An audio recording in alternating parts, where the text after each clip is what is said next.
It's morphin time. Pterodactyl. Hi there, this is Datila with Rangers of Wrestling, bringing you the Wrestling Time Post Show. And for tonight, I will be reviewing AEW Dynamite. Alright, so AEW Dynamite kicked off with a banger. It was the Owen Hart Foundation men's quarterfinals match. It was Samoa Joe versus a Joker. Now, there was very much speculation as to who the Joker was going to be. Everybody had their guesses. I personally thought it might have been Cesaro or a returning Miro.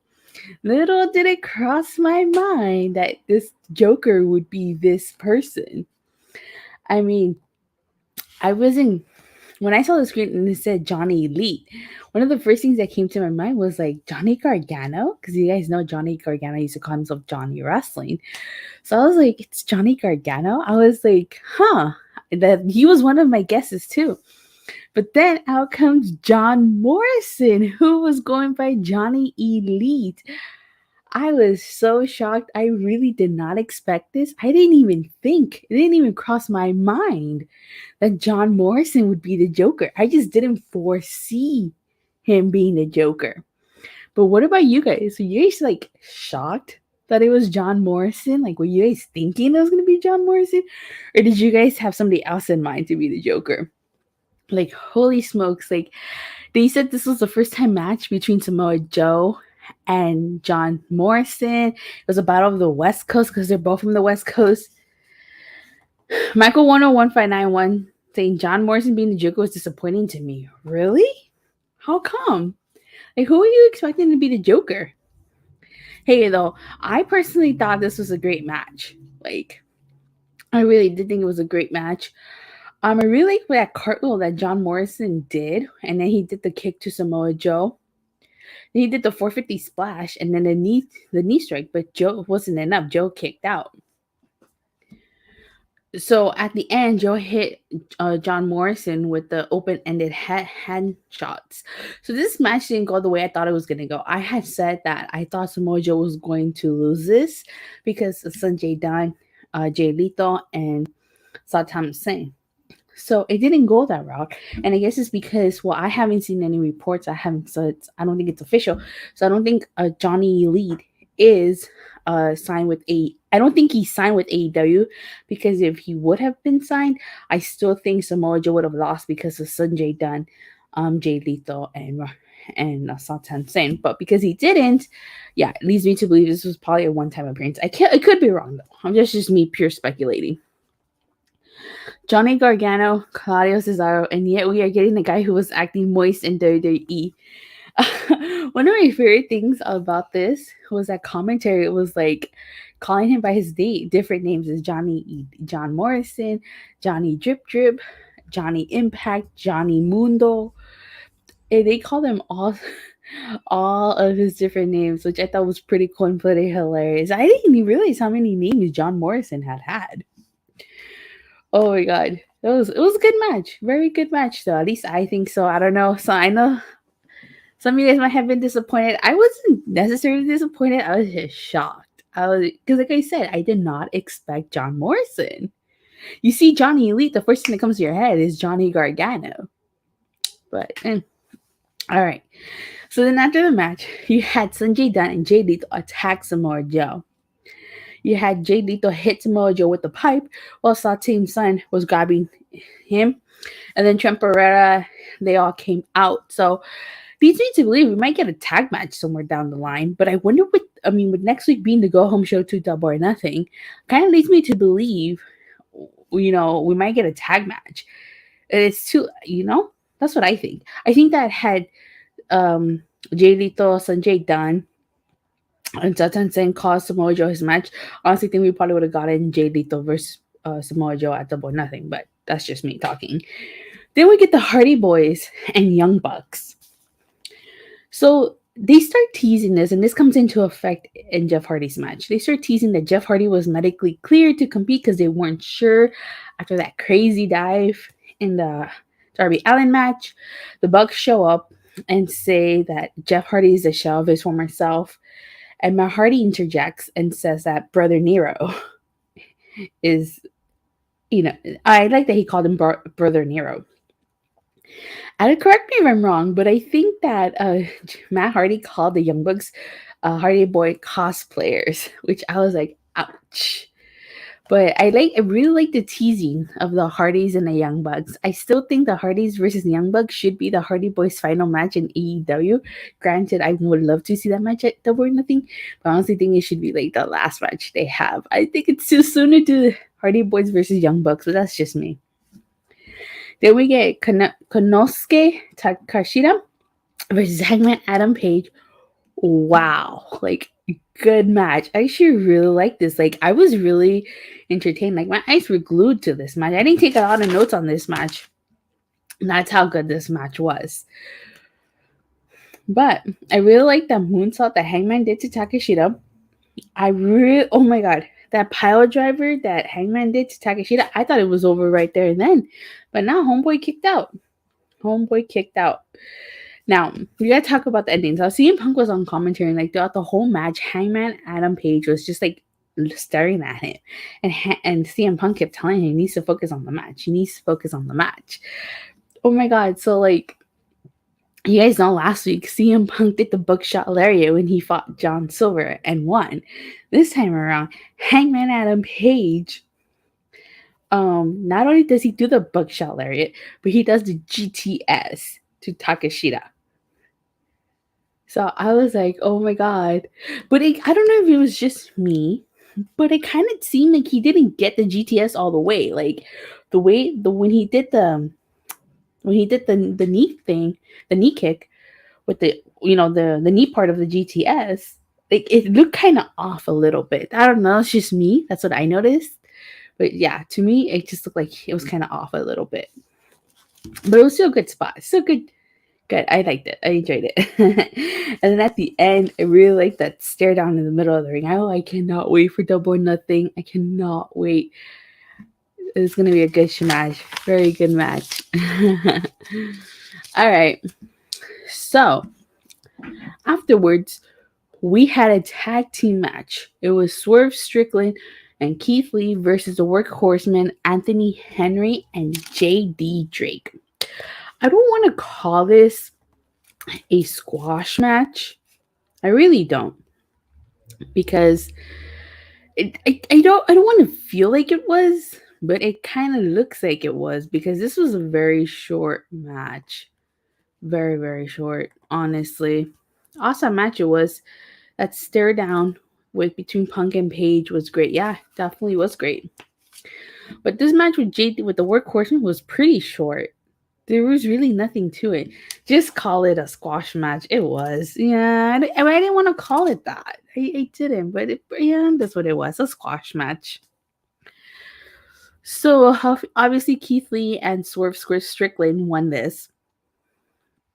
All right. So Keith Lee says that they become part of the top 5 ranked tag team. But then Ricky Starks and Powerhouse Hobbs interject, and then Jurassic Express interjects. Oh my god. So we found out at Double or Nothing it's going to be a 3-way for the tag titles. It's going to be Ricky Starks and Powerhouse Hobbs versus Jurassic Express versus Swerve and Keith Lee. Oh my god, that's going to be an amazing match. By the way, I have an announcement for Double or Nothing, but I'm going to wait till next week to tell you guys because I don't want to jinx it. Well, actually, I just want to make sure everything is set in stone and finalized. And then we found out that next week on Dynamite, the go-home show to Double or Nothing, we're going to get a 3-way. Jungle Boy versus Ricky Starks versus Swerve Strickland, because Christian Cage wanted Jungle Boy to get his win back. I was like, oh my god.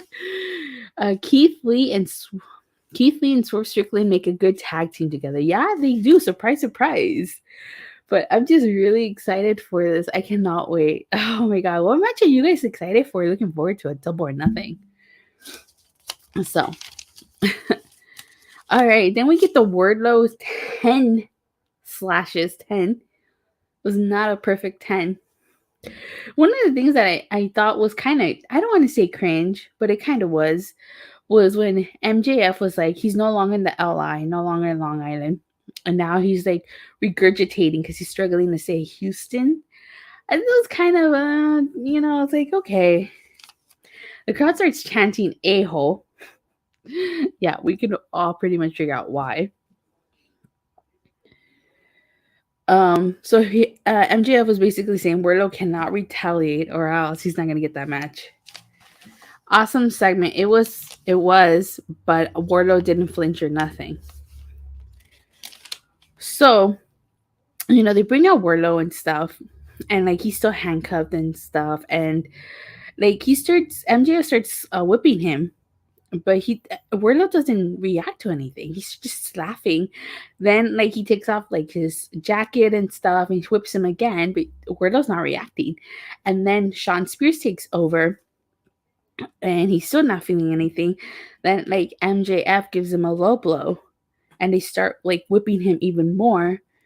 And then with the Dynamite Diamond Ring, like he knocks down Wardlow and then like they practice like the pin for next week, and MJF is counting on Shawn Spears is pinning Wardlow. So to say, MJF and Shawn Spears are dead men. They're dead men next week, and I don't know how, but somehow, some way, Wardlow's gonna find a way to overcome those odds. Wardlow notes those slashes like nothing. Yeah, he did. He definitely notes those slashes. So you don't get knocked down with slashes, but you get taken out with the low blow. Is that how it works? Oh, well. Yeah, he knows syllables, that's for sure.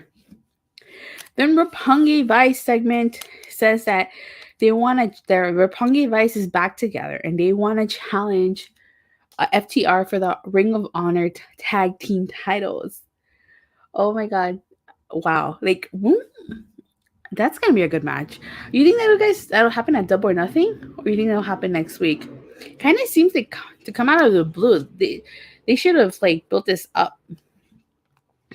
All right. So next we had the Owen Hart men's quarterfinals. It was Rey Fenix versus Kyle O'Reilly.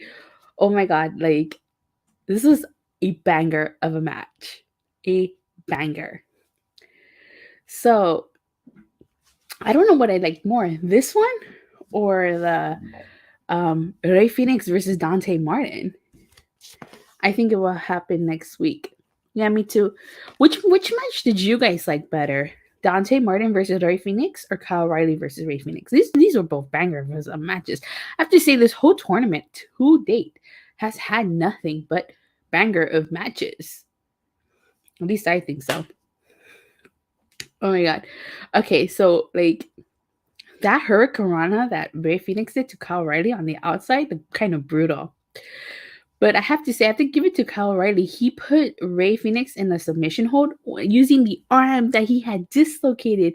They even brought it up on commentary. That was the arm that he dislocated back in January when he landed on that table spot. Ow. That looked like it was going to hurt. So Kyle O'Reilly ends up victorious. So now we're going to have Kyle O'Reilly versus Samoa Joe. Winner would face Jeff Hardy, or the winner of Jeff Hardy and Adam Cole, baby. But wow, I was like, let me see. I'd probably go with Dante versus Rey. Similar styles always make for, yeah, that's true. That match to me, I like that match too. That was probably a better match. Just my opinion though. Feel free to disagree with me. Then we get the William Regal and Chris Jericho segment. I like how the crowd starts singing along. But then Jericho is like cuts it off and he's like, oh, you good people want to sing along. Well, last week when we were getting beat up, you people were cheering for it, which I thought was so hilarious because it was true. I mean, let's be honest. Like, how many of you guys sing along to Judas and then were cheering when Chris Jericho and the Jericho Appreciation Society were getting beat down? I mean, I know I was. I sing along and I was cheering for that. So my bad. My bad, Jericho. Alright, so Chris Jericho accuses William Regal of organizing this beatdown. And he says that Regal has wasted potential. He could have been the GOAT, the greatest of all time, like himself. And he should have been a world-class champion, but instead became a world-class drug addict. Ouch. Ouch. He said he's been fired by every company that he's ever worked for. And he's made it to AEW riding the coattails of his proteges. So he starts talking about how, like, Bryan Danielson is a squeaky clean nerd, and that, oh my god, like the line that was really brutal in this segment was when he was talking about how Bryan Danielson was going to join Moxley in rehab. I was like, oh my god, like that was a really heavy line. And Jericho went there. Like, he didn't pull any punches. He went there. It was almost like the grassy when it goes there. I don't know if any of you guys got that reference. And then he basically says that Regal should stay home. Then Regal takes the microphone and he says that he's known Chris Jericho since 1997. And he says that Jericho is right, and he talked about some of Regal's past moments. He said that he went to the back, took Jericho's toothbrush and shoved it up his bottom, and he did the same thing to Daniel Garcia. Oh my god. So like Jericho's talked about how like when he urinated in Regal's tea. So yeah, they really were talking acknowledging past moments. So then Jericho wants to the third Stadium Stampede match, but Moxley interjects and is like, I don't want to do that, sugar honey iced tea. And he says that the Stadium Stampede was of a different time. That's true. I mean, the Stadium Stampede really helped the when there was no crowds and stuff. So it really helped. I actually really liked the Stadium Stampede concept. He said it was going to be pro wrestling versus sports entertainment. He said, so I don't know. We didn't get a clear, like, what match are they going to do? This wasn't clear to me, at least. Did anybody catch what kind of a match we're going to get? Because it seemed to me like they kept just going on and on and on and on. But we didn't really, like, get a match stipulation. Kind of sounded like they were going to do blood and guts, maybe a Las Vegas street fight. I don't know. But anywho, Jericho brings up the good eye for eye match. I was thinking another blood and guts cage match. Yeah, that's what I was thinking too, but they didn't specifically state it during this segment. Right? At least I didn't catch it, or did I miss something? I hope blood and guts. Yeah, me too. Me too. So yeah, like I say, Chris Jericho brings up the eye for eye match that was actually good. And then like he starts to instigate, and so Bryan and Kingston go at it, but Moxley and Regal like intervene, and that was pretty much the end of the segment. I get what they were trying to go for. Like he was trying to instigate and basically break them apart. I guess next week on the Go Home show, we'll find out what kind of stipulation we'll get. I really hope it's blood and guts. But if not blood and guts, what other alternatives would you guys think? Maybe, like I said, a Las Vegas street fight. Anything goes. I don't know. Tables match? No. I think this is going to require a lot of brutality. So probably a Las Vegas street fight, if not blood and guts. Those are my two guesses. But definitely would like to hear you guys'. All right. So after this, you get the Owen Hart women's quarterfinals match. It was Dr. Britt Baker, D.M.D versus the Joker.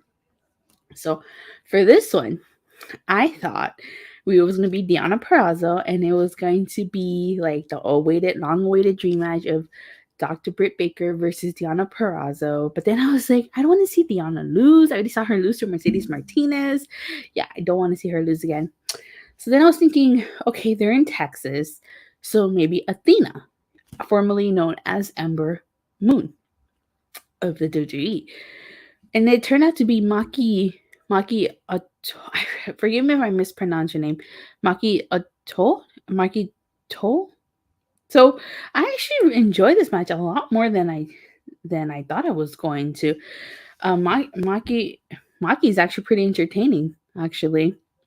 It's been a while since we've seen her on TV. I forget when was the last time that we saw her. But she was actually pretty entertaining. I like that at the very beginning she tries to hug Britt and they go for the inside cradle, but it didn't work because the match doesn't end there. Maki Itoh is so cringe. Really? You think she's cringe? I can see why you think that. Honestly, I can. She's probably not for everybody. She headbutts Britt at one point and then does a tornado DDT. Oh, now is it just me or did Britt flick off the crowd? Like, because I could have sworn she flipped the bird. I know I had my glasses on, so we saw her last year in March. Oh, so it's been a while? Okay. But after that, she locked in the lockjaw, and of course Britt Baker won. So now we're gonna get Britt Baker versus Toni Storm, another match that I'm looking forward to seeing. It's probably gonna be a banger of a match. All right, so next is the Serena Deeb. Well, actually, before I get, let me backtrack a little bit. So Toni Storm versus Britt Baker, that's been brewing for a while now. I mean, she ran through Jamie Hayter, Ruby Soho, and her beat Britt Baker and Jamie Hayter. So I can't wait to see who wins this.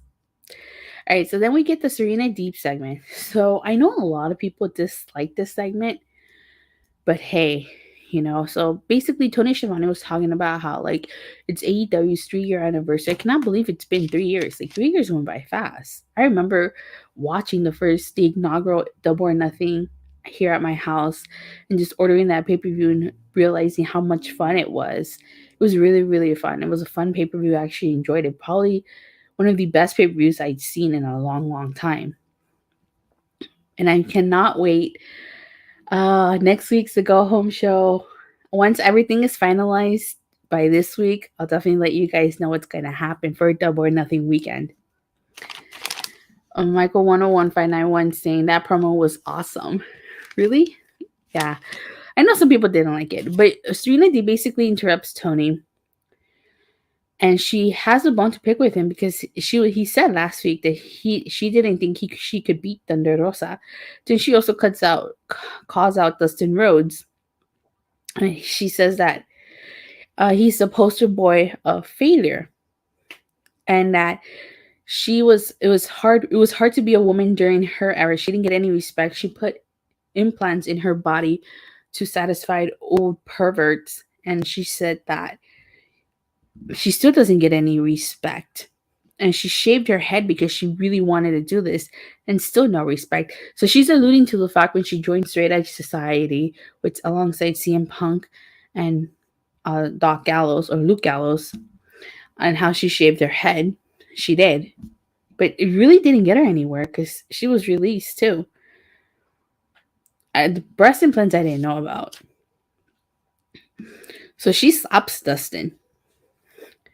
So I don't know, like there's a part of me that kind of like, I don't want to draw comparisons or anything, especially, I don't want to get into that whole AEW WWE thing, but this kind of reminded me of how like Charlotte called out Drew Gulak for causing her the match, even though he was just the timekeeper, and like she attacked him. So this kind of reminded me of that. Serena Deeb didn't do anything besides slap him, though. So Thunder Rosa came out, and Dustin held her back. And she like basically elbowed him to try to break free, but then the Deeb hit her with the title. So, and that was the end of that. I actually like this segment just because of what she said. She spoke some truth in this promo. I know a lot of people didn't like it and they thought it was cringe. But I personally liked it for that reason. I think there was a lot of truth to what she said, especially like the part of her shaving her heads and not getting respected. So I cannot wait for Deeb versus Thunder Rosa. That's gonna be an amazing match. Thunder Rosa just stood there and got smacked with that title. Yeah, she did. All right, and then the main event was the Owen Hart Foundation men's semifinal match. It was Jeff Hardy versus Adam Cole, baby. So Adam Cole attacked Jeff Hardy before the start of the match. Now, throughout the entire show, they were plugging that Jeff Hardy was like, they were wondering how can Jeff Hardy compete after that horrendous match against Darby Allin, and he was medically cleared to compete. And they were just like bringing up Jeff Hardy like not being 100% during this match, and you can tell that played a huge role in this match because like it seemed like he wasn't 100%. Cole and Jeff didn't get that much time, but it was still a good match. Yeah, it was still a good match. First off, I'd like to say the pink and black attire by Jeff Hardy, amazing, representing the Hart Foundation. Also, it is Wednesday, and as you guys know, Wednesdays we wear pink. I know I'm not wearing pink, but I guess I should start wearing pink on Wednesdays. So yeah, so they kept pushing, like, is Jeff Hardy well? He's not 100%. So when they were kept saying that, I kind of knew that Adam Cole was going to win this. Because they wouldn't be talking about Jeff Hardy not being 100% if Cole wasn't going to win. But yeah, so I was right. Adam Cole won. And then the Young Bucks come out. And Adam Cole attacks the Hardy Boys while the Young Bucks distract them. They do a BTE trigger to Matt Hardy. Then Sting and Darby Allin also come out. Red Dragon comes out. They take out Darby Allin. Then Sting hits Kyle with the steel chair. And then they stomp on Sting's leg with the steel chair. And then it kind of just cuts off. So I really like the main event. But I felt like the ending segment afterwards kind of got a little sloppy because it felt like they were pressed for time. And I don't know, to me, it seemed like the segment didn't finish. Or it kind of ended awkwardly because, like, after they stomped his leg, like, you see the Bucks, like, walking like towards the ring corners. I don't know if they just got caught off or they were pressed for time. But other than that, it was like I thought overall it was a great show, good matches. But I cannot give this a Ty Dillinger. I cannot give it a perfect 10 just because, like, we didn't really find out the stipulation for the Blackpool Combat Club and the Jericho Appreciation Society. Again, the ending segment was kind of awkward. At least to me, it seemed it was awkward. Wardlow no selling those slashes. And yeah, but honestly, it was still a good show. But I cannot give it, like I said, I cannot give this a solid perfect 10. So with that being said, I'd give Dynamite, I'd say I'd give it an 8 out of 10. It was still a good show, good matches, just those things prevented it. Michael 101591 gave it a 7 out of 10. Why? What's your reason for giving it a 7 out of 10? I'm just curious. But with that being said, you guys, thank you guys all so much for watching and for your continuous support. Please don't forget to like and subscribe. Make sure you hit that bell so you get notified whenever I go live or I release a new video. And I'll see you guys tomorrow after Impact Wrestling. Bye.